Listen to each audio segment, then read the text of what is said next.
Roby, this is K24 this morning. Welcome. My name is Jeff Mote. Thank you for making time to be on the #1 breakfast show to look at the big stories of the day and also get some analysis as to what this really means, even as we move forward with this particular day. Of course, as always, we love it when you give us feedback on the big stories. You can get me at I am Jeff Mote on Twitter or at K24 TV. You can also get me on WhatsApp. The WhatsApp number scrolling at the bottom of the screen as well.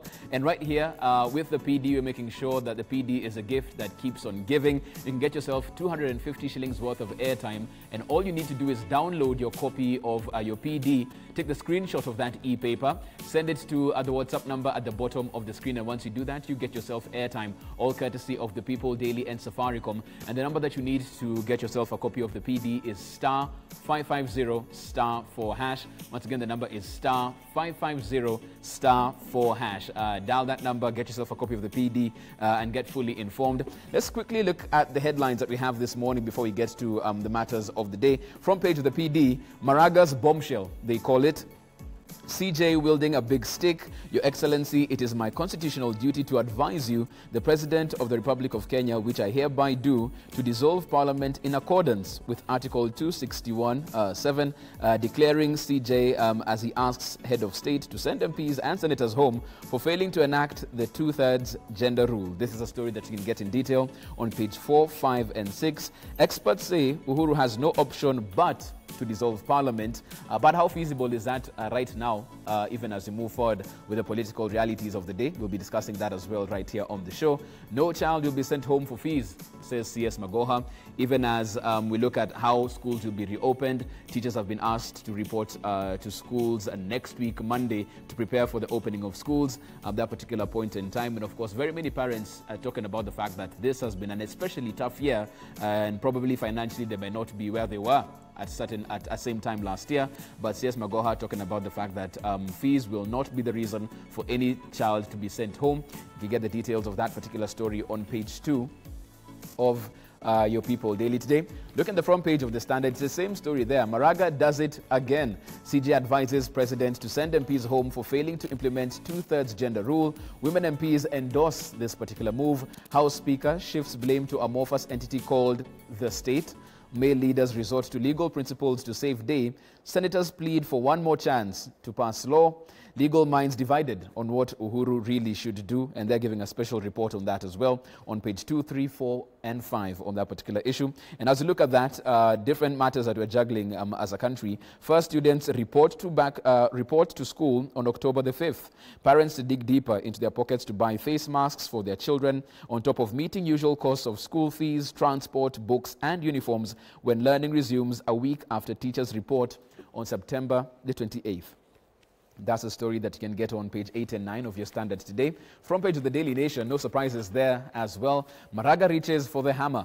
Barring a court order stopping President Kenyatta from dissolving Parliament for failing to enact law on the 2/3 gender rule, as advised by CJ David Maraga, Kenya is staring at a mass by-election with monumental political and economic ramifications.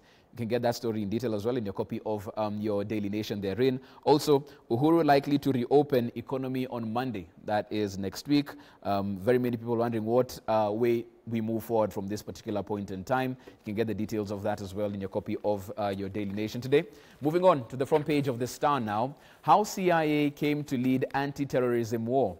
Plot to kill Hillary Clinton was foiled by the CIA-backed Kenyan paramilitary team. You can get the details of that particular story and the intrigues of what's been happening behind the curtain in your copy of your Star today. And finally, from page of the Business Daily, 2 million shilling fine for fake used vehicle mileage records. The bill updates the 1979 law to protect consumers from false trade practices, including fake online goods. So right now, front and center, really big story right now. After Mariga's advisory, where do we go from here? Legally speaking, politically speaking, what does this mean? We'll be talking about that right here on the show. But also, the main topic of discussion right here is really, after what we saw last week between the governors and the senators, how do we move forward from here? How do you actually mend this rift to bring them together so that they can best work together with what's left in their term as far as that's concerned? That's a discussion we'll be having right here on the show. We also have a question of the day. We'll be putting it up on screen for you to chime in on the conversation as well. How can governors and senators best work together? We saw what happened with this revenue allocation impasse, but now that it seems like we're out of the woods, how can governors and senators best work together? That's a discussion we're having right here in studio. We'd love it if you're part of that discussion. You can send in your thoughts, your feedback on the WhatsApp number at the bottom of the screen. Welcome. This is K24 This Morning.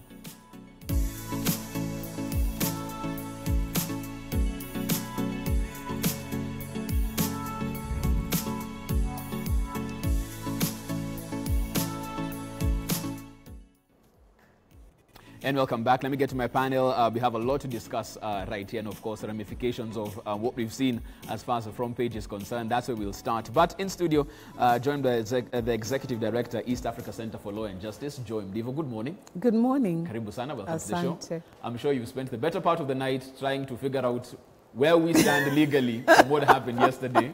I tell you, it is as clear as mud. The law is so clear, it's as clear as mud. Oh my goodness. And we'll be discussing that right here because it seems for every legal professional, there's a different legal opinion on how this can be interpreted. We'll be talking about that right here. Also joining the conversation via Skype, we have Governor of Machakos, Governor Alfred Mutua. Good morning. Morning, Governor.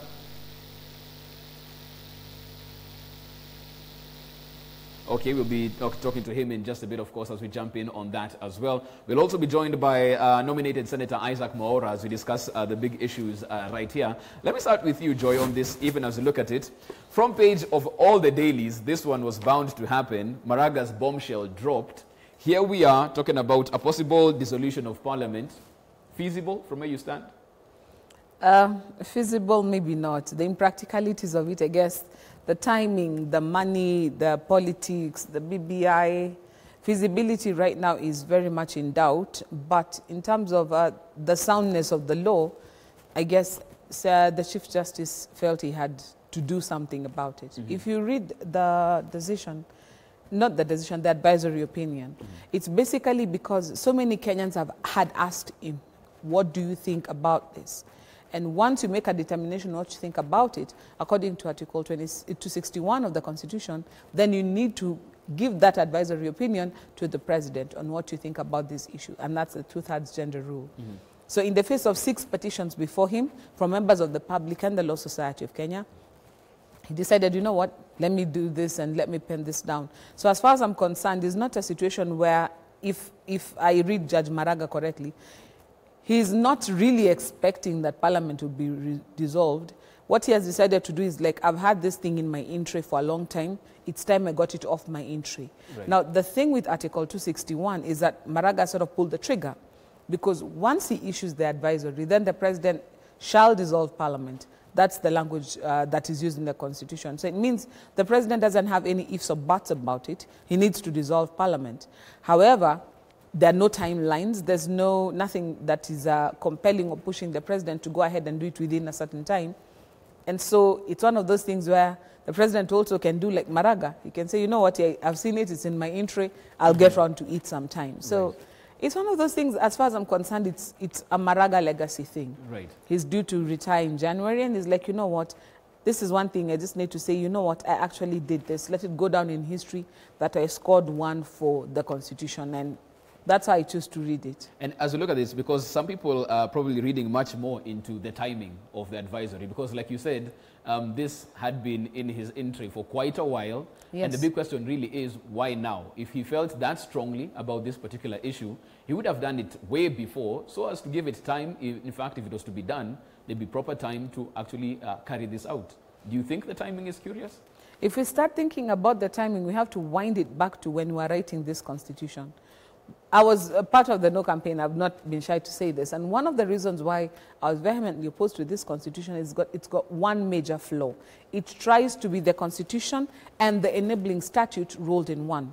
So rather, for example, than say Article 27 that everybody has a right to fair treatment and non-discrimination, and leave it at that. And let the embodiment of what that means be done in statute, we decided, no, we can't trust Parliament to do it, so let's push everything that we can think about inside.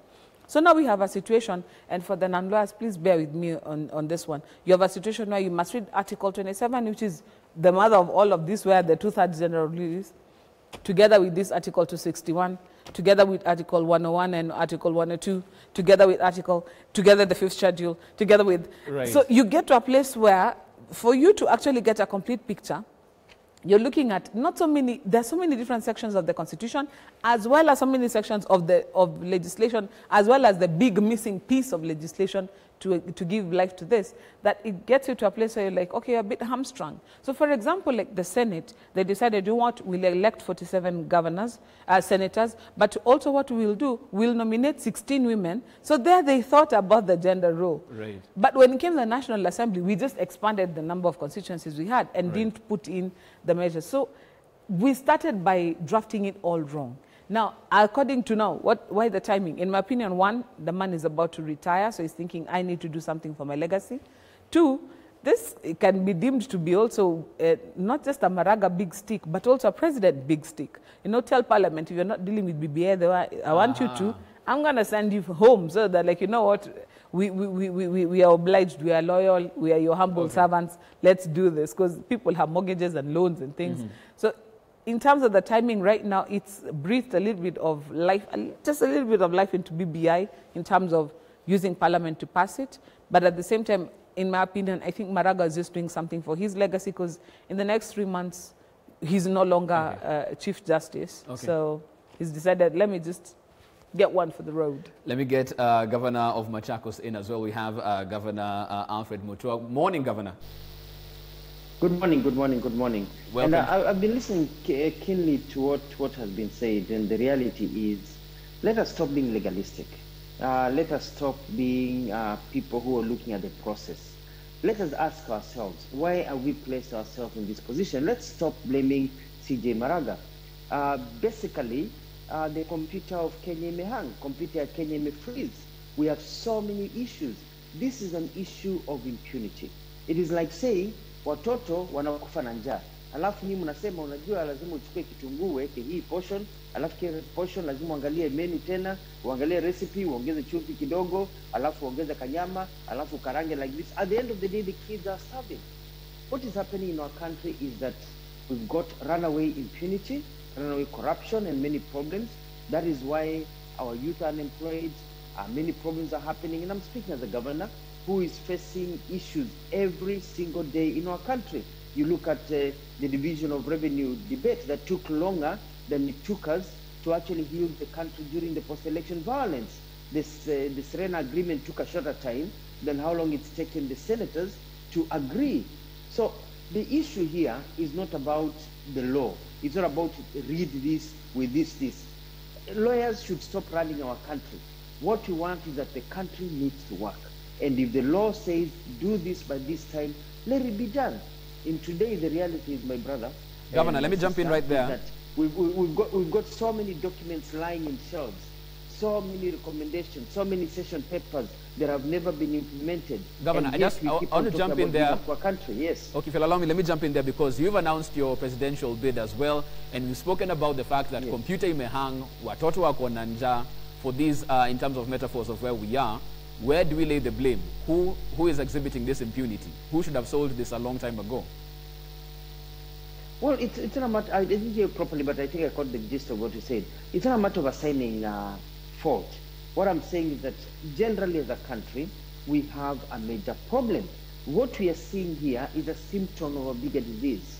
What we are seeing are reactions of where our country has come to a screeching halt. 60 years from independence, countries that were richer than, that were poorer than us, like Singapore, Malaysia, Thailand. I mean, in the 70s, we were in a position to lend Singapore money. Now they are lending us money.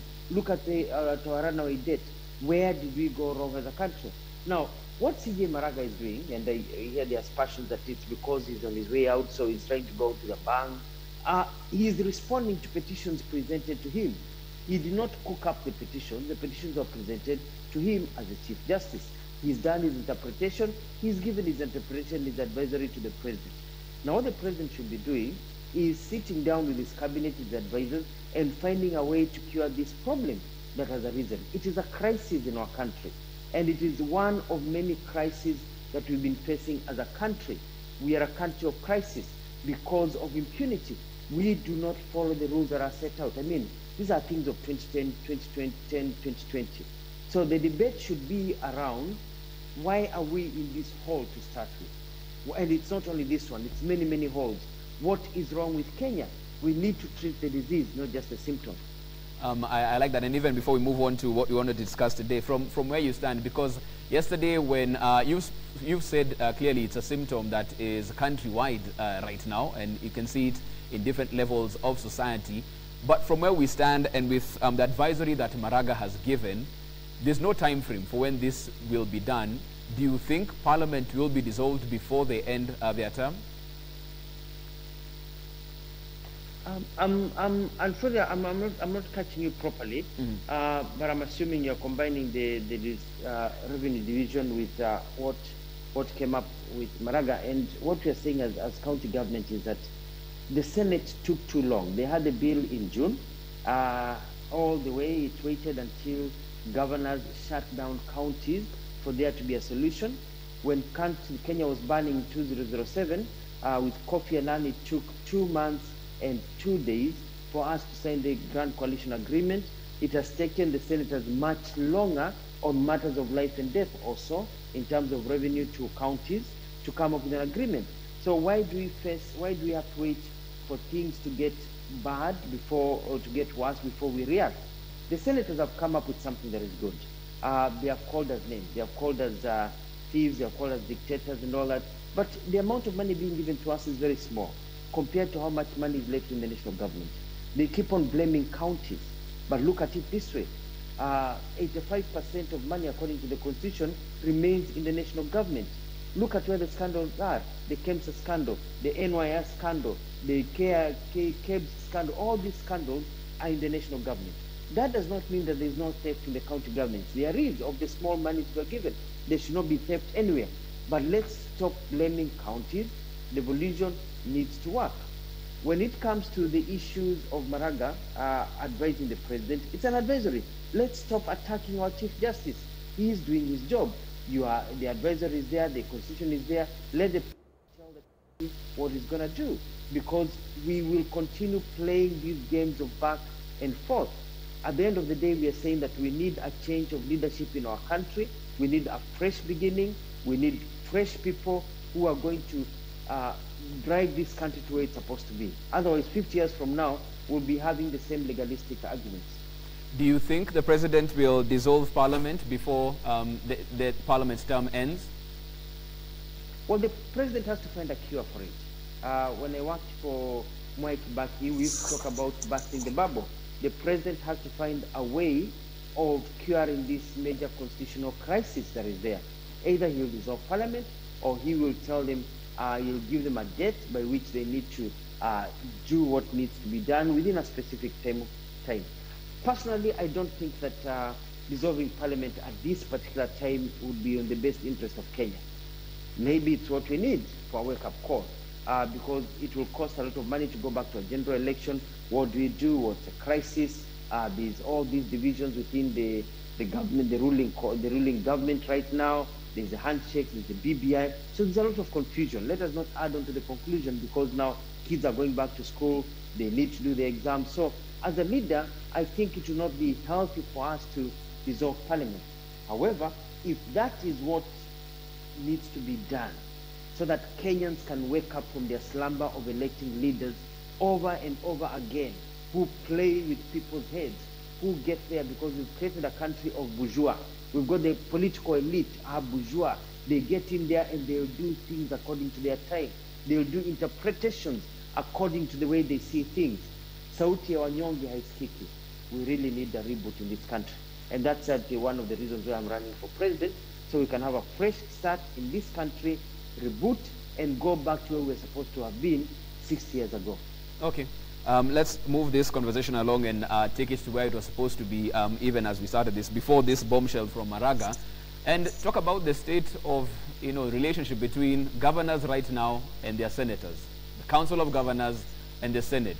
From what we saw last week, it would be best to describe it as frosty. Has the relationship thawed now? Are you seeing eye to eye? Because at one point on the floor of the Senate, the council was called the Council of Gangsters. How's the relationship now?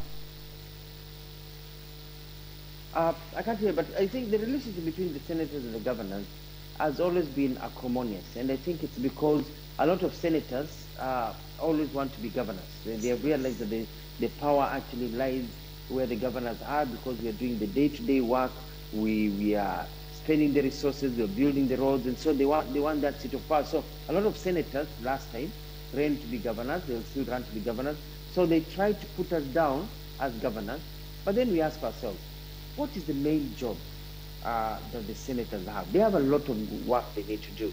They are doing they have their committees, they look at things, but really, to the child in the street, the most important job for senators is the division of revenue. And there, they nearly failed. They have gotten 20% because they lost time. That's the most important thing. The other sessions can be late, everything can come and delay, but in this very important thing, we went into a month of kieleweke, tanga, handshake, BBI, people dumping their chest. It was not about Mwananchi. It was about the politics, the rotten politics in our country.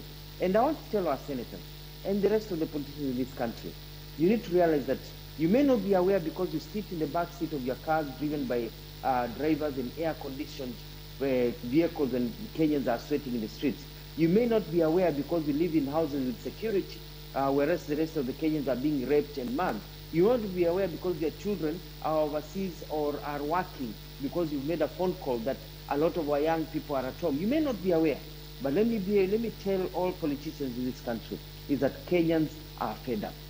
Kenyans are fed up, and if we're not careful, we are preparing ourselves for a revolution. So we need to wake up and realize that things have to change.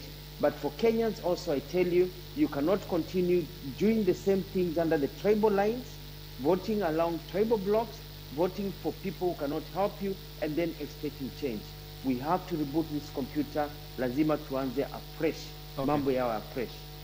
Okay, and we also are joined by nominated Senator Isaac Mwaura in this conversation as well. It's a pertinent conversation to have. Let me bring him in on this because from where we stand, Senator Isaac, if you can hear me on this, we've just had the reason why we have an acrimonious relationship between senators and their governors, the Senate and the Council of Governors is because the senators really wanted to be governors and didn't end up there. Is that the reason? And if so, how do we dissolve this tension? How do we ease this tension and mend this rift? The greatest threat to devolution is governors. Governors are the ones who are misappropriating funds. Governors are the ones who think they are small presidents. Governors are the ones who do not want to be accountable. Governors are the ones who are intimidating MCAs. Governors are the ones who think that the billions are actually for them. Governors are the ones who do not know their role, because when last year we were pushing together with CRA to have 335 billion, and I was the vice chairman of the Finance and Budget Committee that time, they went and agreed with the executive that 316.5 billion was good for them, 2.5 billion more from what they had received the other financial year, clearly saying they had already cut their losses and realized how much they were going to make individually from all of the projects that they were implementing. Governors are the same individuals who we have impeached because of impropriety, and others that are waiting in the line. The greatest threat to devolution, Jeff Motte, is governors. And I want to say that now they need to know to stick to their lanes. We have actually gotten more money than even what CRA had proposed, 370 billion, and they should respect the role of a Senate. They know that the two principal aspects of the Senate is first to ensure that there is enough money to counties and also to oversight it. And the third one is general legislation, where you want to implement national policy at the county level. And I think senators have proven themselves. This House of Parliament has actually been seen to be relevant and to be a critical cog in the wheels of our democracy. And I think with that, Jeff, we need to ensure that we now create new areas of jurisprudence, where we see to it that that governors are also actually brought to book. We are not just going to be giving them monies for the sake of them just to use. We need to ensure that they use that money to ensure that Wanjiko has medicine in hospitals, Wanjiko has roads, Wanjiko has water, Wanjiko has got enough bursary, all of those. That is actually the role of governors. So I think we, Senate, Jeff, was actually truncated when it was dissolved and it joined the National Assembly at independence, or soon after independence. But now it is us now who are creating, recreating the institution of the Senate. And that is very difficult because we are finding very entrenched systems and structures. Governors have had an opportunity to exercise their roles. Indeed, they were not taking up from a vacuum. They took up from the defunct local government. And something very interesting that we've discovered is that all of the county governments combined are collecting far much less than the former local governments. So what does that mean? I disagree. Senator Isaac, let me have Senator Isaac for 1 second. Let me have Governor Mutua also respond because you've made quite a number of accusations right there. Let me get Governor Mutua in on this. Just 1 second, please, Senator Isaac. Let's have some order. Governor Mutua. You don't have to deceive the people of Kenya. Senator Isaac. Kenyans are fed up with lies. So. Senator Isaac, please, we'll need some order if this is to happen. So please. Governor Mutua, I gave you a chance to speak. Please allow me in the spirit of democracy. Everybody must be heard. And that's why, so Senator Isaac. Go ahead. But tell the truth. Yeah. Senator Isaac, So, yeah. I'll need you just to stop at that point, please, so that I can get Governor Mutua in, and then we'll come back to you on this one as well. We're inching to our first break right here, because there's some things you've said. I want the governor to respond, and then I'll come back to you on the same. Governor Mutua, you've heard what Senator Isaac has spoken about. Governors looking at themselves as mini presidents. Yes, I had not finished my point. I mean, Senator, you cannot because Senator, we'll need some order because of time also, and we're getting to our first break, and we might not have the governor after the break. That's why you'll just have to bear with me right now, so we can have him at least address those before he leaves. Senator, you have to agree that an interjection even in a court of law is allowed. And so, what I'm at the same is time, Senator Isaac, please, we'll need some order. We'll need some order on the show. So, Governor Mutua, please, go ahead. I had actually finished my point because I expect that the rules of debate would be that you speak, I will listen to you, and then also you will listen to me. So that let's not make this a short match. But there's always an interjection. Senator Isaac, please. It's a point of order. Can I finish my point? What I'm saying, yeah, and what I'm saying. Senator Isaac, Senator, Governor, we'll need some order here. So, Senator, I'm the one running the show. So please just pause for 1 second. Let the governor respond. We won't have him after the break. That's why we need to do that. Thank you. So, Governor, as we were saying, you've heard, the Senator has said... Jeff, I think, Jeff, that's not very fair. Let me just get out of this debate because, I mean, I was Okay, fine, Senator, thank you. Thank you, Senator. I would rather then get out of the debate. Okay, thank you. I mean, thank you for your time. Okay, thank you for your time, Senator. I don't like the way in which we are having a shouting match. Okay, I don't think Governor Mutua cannot be just patient to listen to what Senator, I'm saying. I'm the one who's been respond. asking you to pause for just 1 like second, I listened please. to him lambasting the Senate, and I kept quiet. Now I'm responding to him, and then let's proceed so that we can have a mature debate. Okay. Now the question that I'm saying is this, Senator. Yes, let me finish my point. So Senator, the Senate you're not hearing what I'm saying, and we won't have him after the break, and that's why I needed him to respond to some of the issues that you've given, because we're getting to our first break. So please, Jeff, if you don't let me mind. finish my point.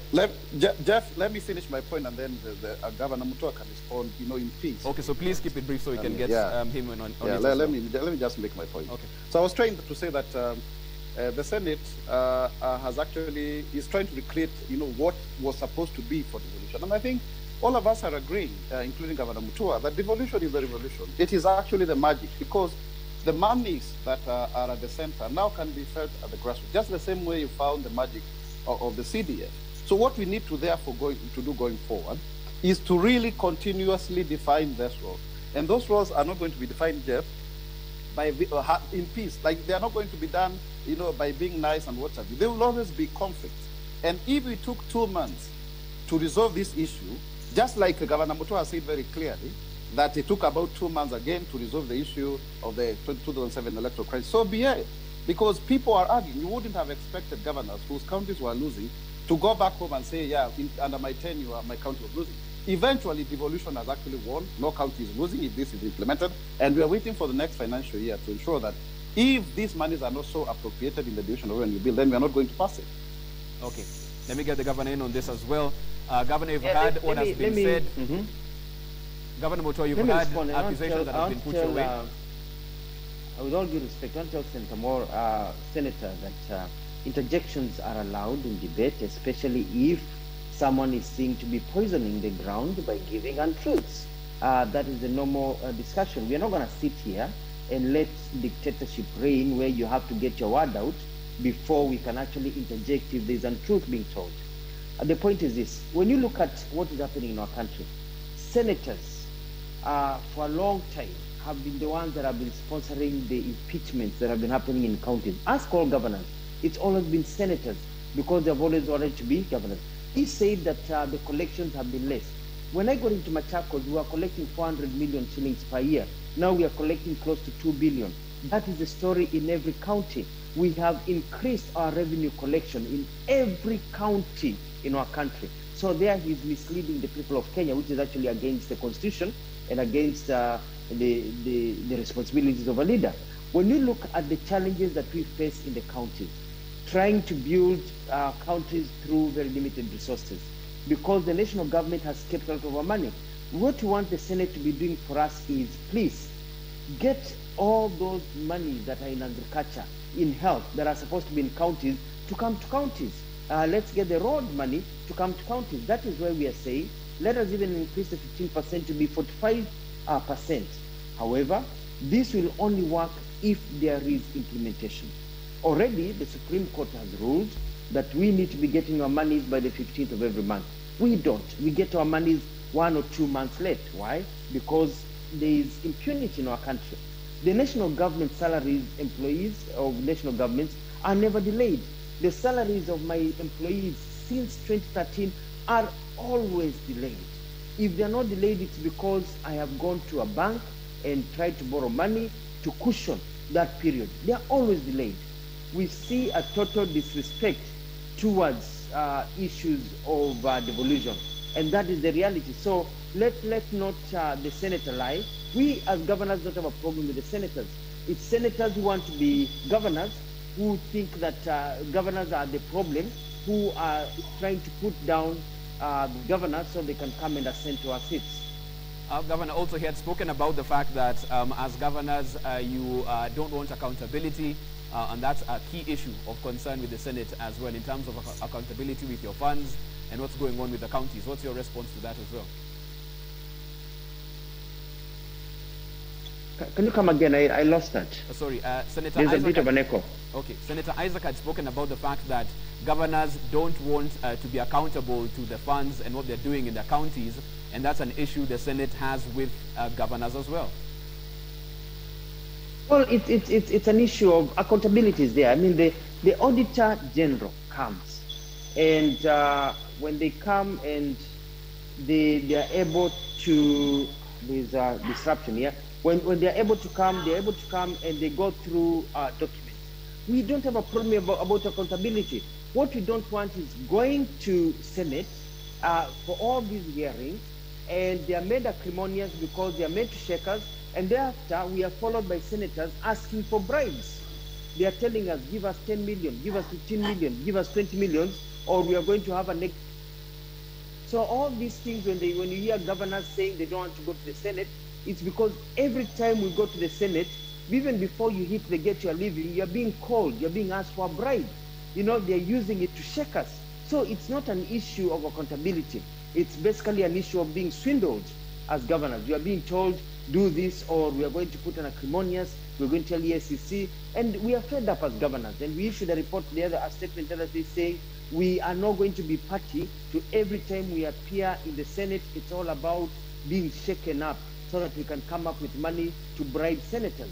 Hii tabia mbaya, it must end. This is corruption. Corruption at the Senate, corruption in Parliament has to end. And that is what governors are fighting.